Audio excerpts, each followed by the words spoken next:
West Penwith is a unique and ancient landscape lying right at the very tip of the UK. This iconic area of Cornwall is home to moorlands, meadows, rugged coastlines, ancient sites and communities of wildlife and people.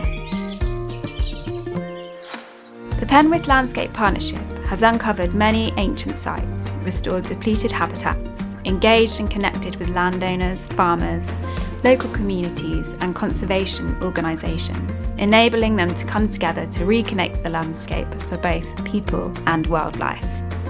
In this short series of podcasts, we explore the project's achievements and highlight how you can help us to preserve and protect the landscape for years to come. In this episode, Nick, the PLP ecologist, and Abby and Kevin, PLP volunteers, talk about the Penwith Wildlife Recording Group. I'm Nick Taylor from Penwith Landscape Partnership. I'm the ecologist there, and I've got with me today Kevin and Abby. I'll let you folks introduce yourselves a little bit more in a minute, but what we're going to talk about today is we've got a number of different projects under the Wild Penwith project that I manage.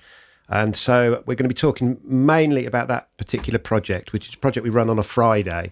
The Wild Penwith project has a very broad remit. The idea of the project is to enhance and protect and encourage love and knowledge of the wildlife of this fantastic area. If you've not been down to Penwith before, we're right at the very end of Cornwall. As you travel down Cornwall, you reach a point where there's a big blob of granite, a batholith it's known as. So you can see it as you're coming down the A30, this large landmass. It's a prehistoric farming landscape, lots of Cornish hedges, which I'll talk about a bit later on, lots of moorland and heathland, and a very rugged coastline with fantastic sandy beaches. So that's the area that we work in. And my project, I've actually got two projects that I manage. I manage a project related to the hedges, which I might get to talk about in another podcast.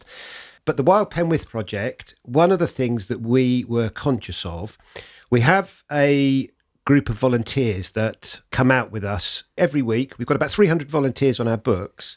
We usually get about 10 or 20 volunteers coming out and doing practical conservation work with us, or access work, tree planting, hedge repairs, all sorts of practical things. And what we realised was that the volunteers might like to do something that was a little bit more wildlife identification related. We'd been running some wildlife ID courses, and what tended to happen was people would come on the courses, they'd have a lovely time learning about ferns or learning about birds or whatever, but it didn't really lead to anything. So the concept that we came up with was a 1 day a week volunteer group which would focus primarily on identifying wildlife and recording it. So we had a bit of a think about how that would be structured, and the structure we came up with was I would lead the group, which was a fantastic opportunity for me, but we would bring in experts roughly every third or fourth week to bring in their expertise and upskill the group. So we engaged an organisation called Budding Nature, who are an environmental education organisation, and they come in or bring in experts to teach us. So, for example, if we're doing ferns or if we're doing birds or mammals or whatever, somebody will come in and teach us the skills, and then we go out and put it into practice. And that's been the idea of the group.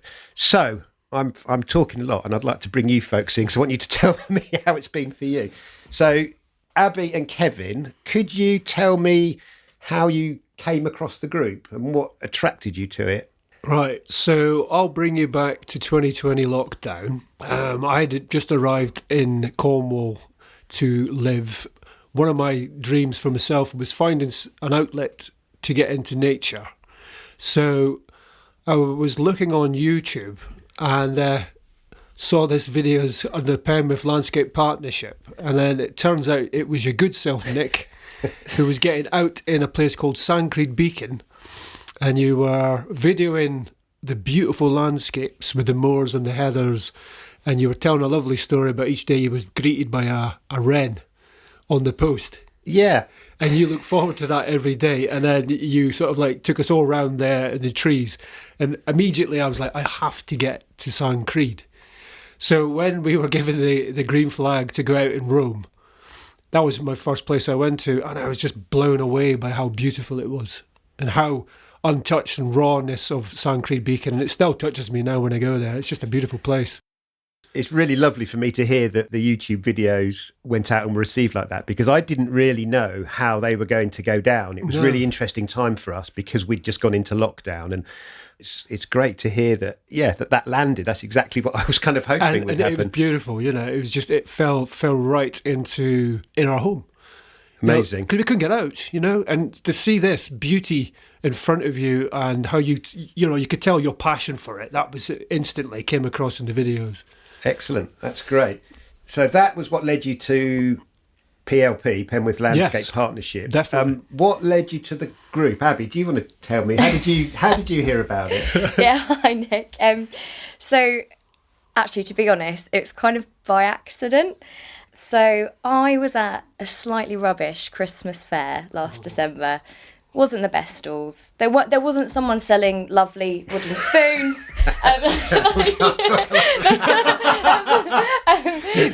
But there was a Cornish Wildlife Trust stand. There was a lovely lady there. And that was the best thing about the whole fair. And I was aware of the Cornwall Wildlife Trust, but I wasn't involved. But I wanted to know more. So I signed up and started getting their lovely magazines and their emails. And in particular, lots of emails about volunteering opportunities. And it just so happened that at the time I was looking, they were about to start this new group, this new venture, the Penwith Wildlife Recording Group. And it just happened to be on a Friday when I could come along. And I went along, and I just feel so lucky to be part of the group. I'm very grateful for that lady at that rubbish Christmas fair. So what were you expecting, and what was it like compared to your expectation? Well, I was hoping and expecting to perhaps it was an opportunity to understand the landscape, get more knowledge of the native species.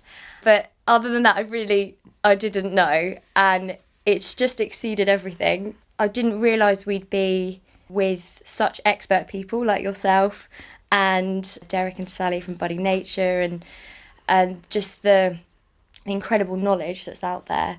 Also, I didn't expect to find or just to have such a lovely group of people as well. I think that's a very... We lucked out, didn't we, with the group? Yeah. And that there's just a shared passion, which is infectious, and I think it just drives us forward. And I think one of the things, I knew this from earlier courses and from my past life when I was a teacher, that one of the things that really helps people learn things is repetition. So having a group that meets every week and being able to go out as a group and kind of, we looked at that last week, does anybody remember? And somebody says, that was that, so, and then people start to sort of bring those little... It's like collaborative, isn't it? It really is. It's definitely, when the whole group comes together, there's that eureka moment. It's like you're being a child again. It's back to that creativity, you're on your hands and knees, you're in the undergrowth. And you're back to that childlike wonder. It's lovely. And to share it in a group as well, with like-minded people from different backgrounds, it's lovely. And it's just fun. I think that's it. You're learning, but it's fun. Yeah, it's not a chore. It's pure joy. It's joy, and we're always laughing and giggling, and it's sort of like a wave. It comes over, It's lovely. And I have to sort of say at this point that although we do have lots of fun, there is a really good point to all of this. Not only are we, as a group, building up our identification skills, what we do with the observations we make is these are being recorded. So these get passed on to the Environmental Records Centre, which is hosted by Cornwall Wildlife Trust. And what that means is the things that we are seeing will go into national databases, which all of conservation work is based on. So we are helping to build up a picture of what is out there in the Penwith landscape. And the lovely thing about repetition is that we are able to go out and we can revisit and see how things are changing. We do have 2 key sites that we go to perhaps 2/3 of the time, and then we mix it up a little bit and go to some sites that actually are better for other species. So the Bartini, Sancreed, Bostrays Bog is one kind of central hub. We've spent quite a lot of time working in that area, and we've got lots of heathlands and some scrub woodland and some wetlands in that area. We also have been spending a lot of time at a place called Higher Kegwin Farm, which is one of the farms in a cluster known as the Cliff to Carn Group, which is a group that is aspiring to follow rewilding principles and develop the biodiversity on that site. So it's been great that we've been based at that site, 'cause it's a lovely setup there, isn't it? And helping to record what's going on there over time has been fantastic. That place is unbelievable, isn't it? It's inspiring to see what they're doing there, and that really could be replicated in other places. Yeah, very open. She allows us to go in there and just use it to survey things, and it's wonderful, isn't it? We were there watching the spiders last week, and that was fantastic. So what has been your favourite group, taxonomic group? What do you think you've achieved the most, and what have you enjoyed the most? That's one of the things. What I didn't think I'd be doing, which was fantastic, is when you led us on that merry march down Bostrays Bog looking for that orchid. And it was, the weather was just unbelievable. It was like we were marching through these big mud packs. Yeah, it wasn't good, and the rain was hammering. But we had to find this orchid, and we found it. And it was worth everything to see it, because it just lit up. It was like you suddenly found this orchid, and it just like bloomed, and it's colourful, beautiful. Yeah, there was 3 plants, weren't there, that we found in Bostrays Bog that day that were amazing. Were you there, Abby? You're shaking your head. The sundews were fabulous. These beautiful carnivorous plants with these lovely tendrils just set up to trap insects. We walked through to find it. Yeah, it was rewarding. Yeah, it's worth it, isn't it? Yeah. You know what I mean? So, what about you, Abby? What's your favourite things? What have they? What have you loved? It's a tricky question, because every session's been amazing. We've done like spiders, like Kevin was saying last week, fungi, trees, coastal plants, birds, moths, and we've still got more to cover. But I find them all really interesting and useful. But for me, I'm definitely drawn to the plants. So the wildflowers and the trees and the ferns. I think partly because one of my jobs, I am a gardener. So I really connect with that. But then everything ties into each other anyway. So when we're learning about plants, we're learning about what plants support different insects, and then how those insects support birds. And I just love how you get that bigger picture. But yeah, and then actually with the wildflowers, we were doing quadrats, which is really interesting. So that was a way we learnt a method to record the species and quantities of wildflowers. Yeah, so I'm going to jump in at this point, because one of the things that's really important in the conservation world is to be able to monitor how effective your management is being, or how a habitat might be changing. And so being aware of the species on a site is only the first part of the picture. So one of the things that I was quite conscious of was that what I needed to do with the group as a whole was to build up their identification skills, but also, as we were working, build into the group the ability to monitor the site as a whole. And so one of the things that Abby's referring to there is what's known as sampling. So you want to be able to go into a habitat and take a snapshot of what species are found there, so that you can see in subsequent years how the habitat might be changing, or how effective your management is being. A quadrat is a rectangular, usually a metal frame or a wooden frame that you place. The technique that we use is we get a species list for all the plants in the quadrat, and then we count how many of the quadrats the species occurs in, and that gives you what's called a frequency. Getting a little bit technical now, but that means that you've got a number attached to each of the plant species that you've got on your site, and you can see how that number changes over time. So that's quite important. One of the things that I think the group have realised, though, and I'll bounce this off you a bit, is that some groups are feasible for us to do. So, for example, I think ferns, would you say most of us have got to grips with? Yeah, I think we've nailed ferns. Yeah, ferns, yeah. At the beginning of the year, I didn't know ferns at all. They were all just green, floppy. The knobbly bits of a fern. Yes. But there are some groups that actually are really going to be beyond us. So I think last week we did spiders, and I don't know whether any of us will be able to record spiders after the session. But exactly like Abby says, it's really nice realising what's out there. And I think we do focus on plants, and I think that there's a good reason for that, which is that the plants kind of define the habitat, and all of the other animals and other organisms are often, you can work out what things are likely to be there through the plant species. I was going to just ask you about the technology, because we've used...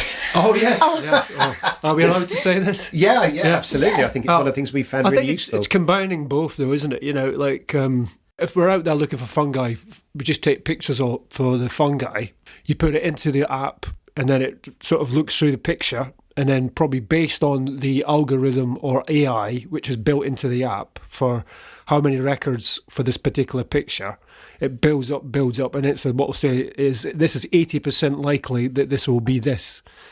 And then the other team members have got like books on mushrooms. So then we've got this whole debate going. Is the app right, or is it in the books? And then the field work comes into play. And then we probably spend about 10, 15 minutes going through the different books that are there, and we have discussions on it. I think that's really key, because if you have a fungi expert coming along, if they know what they're looking at, they can tell you what things are, and it kind of takes away that struggling to work it out. And actually, as a group, if we don't know what we're looking at, if you have no idea at all, obviously it's impossible, but between us, we have a sufficient amount of knowledge, plus using the field guides and now these apps to be pretty accurate. And I have to say, one of the things that's been really, really fantastic with the group is Sally from Budding Nature. She's an absolutely fantastic naturalist, huge range of knowledge from all, right across the board, and she acts as our backup, our checking process. Absolutely. So we've got a a WhatsApp group, and so we're able to post images on there, and Sally will go, that's I agree with that, or no, we don't get that. And she'll give us the Latin name as well, not just the she's amazing. Yeah, so that's been really useful. Top tip somebody said was, if you've got one of those dental mirrors, you can place it under the mushroom to check the gills. Which I thought was quite that's neat. One of the most important characters, isn't it? You think it's just the top of the mushroom, but actually it's because the gills have got different sort of how they're spaced out, or how many they are, if it's narrow, if it's compacted together. One of the things that I think is really interesting is that Josh from the Environmental Records Centre says that he thinks this is a really good model for getting good quality records, an affordable way of doing it. So rather than bringing in an expert for a one-off survey, if you can get a community group like us set up and upskilling themselves with a little bit of input, a little bit of support, you can get lots of good data. So that's what he's finding really exciting. So what do you think? What should we do in the future? What groups would you like to tackle that we haven't tackled yet? That's something else I wanted to talk about. And how do you think we keep the group going? And how do we bring in newbies? Maybe soil and parasitic things as well, getting down in a more microbial level. I think we might be due to do that. But I think if we could expand this project or repeat this project for other communities, because I think it's really beneficial for people, but it's going to be really beneficial for the environment. And the more people we can get doing it, the more data and the more we can do based on that data. So, world domination, basically. We're going global. Yeah, I mean, it is a lovely thing, isn't it? Being a group of friends almost. That's what it just feels like to me now, that we go out every week and record, and the sharing the enthusiasm and the chat, and slightly, I mean, bringing in some of the other things that we talk about, because we're not just talking about identification, we're talking about ecological issues, we're talking about all sorts of environmental things. I think where we are as well, within that 20-mile radius, and all we see is the sea all around us, it does focus the mind on environmental and landscape issues, I think. There's something magical about this area which brings this amazing habitat. I don't think there's anywhere else like it. No, we have proper open wilderness, and like you say, you can see it everywhere as well. I mean, we are very spoilt with this lovely landscape. To me, you can watch the sun set and sunrise from the same spot. Yeah. And you can't see that many places in the world, you know what I mean? Because of where we are, you can see it.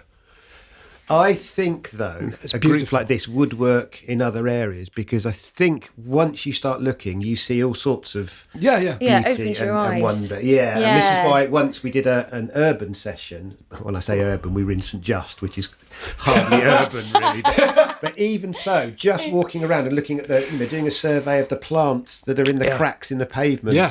It's amazing what's there. Absolutely. And I really want people to understand that nature can kind of be everywhere. Yeah. So, although I agree with you, we're really lucky to live in this amazing place. I don't want people to think that nature yeah. only You can do exists it. in Yeah, the could you no, do it's- it, like even do it in local parks, or even if you think about London, you've got the I've- wetland centre there, and when you start thinking, there Yeah. are pockets. We're lucky because we've got an expanse, but there's pockets that people can get to. I think you're right, and I think that the key to what we've enjoyed is the social side, is the ongoing group, and that's what's made it so special. Yes. It's interesting because I've been talking to some other groups that have tried to do a similar thing, and if there isn't that continuity, it's really difficult to have that skill sharing and to have that kind of, you have the building blocks and then you build on it. Whereas if it's disjointed, if it's just a series of courses, you get different people turning up and you're all starting from first principles. So I think,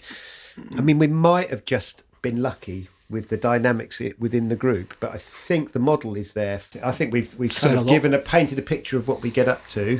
We've got lots more exciting things planned for the winter, and then I can't wait for spring. That's another lovely thing that happens in Cornwall, is that spring comes quite quickly, and I've noticed that things are starting to come up already. The cow parsley, the three-cornered Absolutely. leek is already bursting out, so we've got another lovely year ahead of us. Thanks, Thank you, folks. Nick. Thank you. Thank you very Okay, much. Thank you. cheers. Thank you. Thanks to Nick, Abby, and Kevin. Next week, we have Nick, the PLP ecologist, and Phil, the PLP Farm Environment Officer, talking about farming in West Penwith. The Penwith Landscape Partnership is a 5-year project supported by National Lottery players through the National Lottery Heritage Fund. To find out more about our work and our partners, please head to penwithlandscape.com. For links and references from each episode, please refer to the show notes. If you've enjoyed the podcast, please rate and review on your podcast platform. Thanks for listening.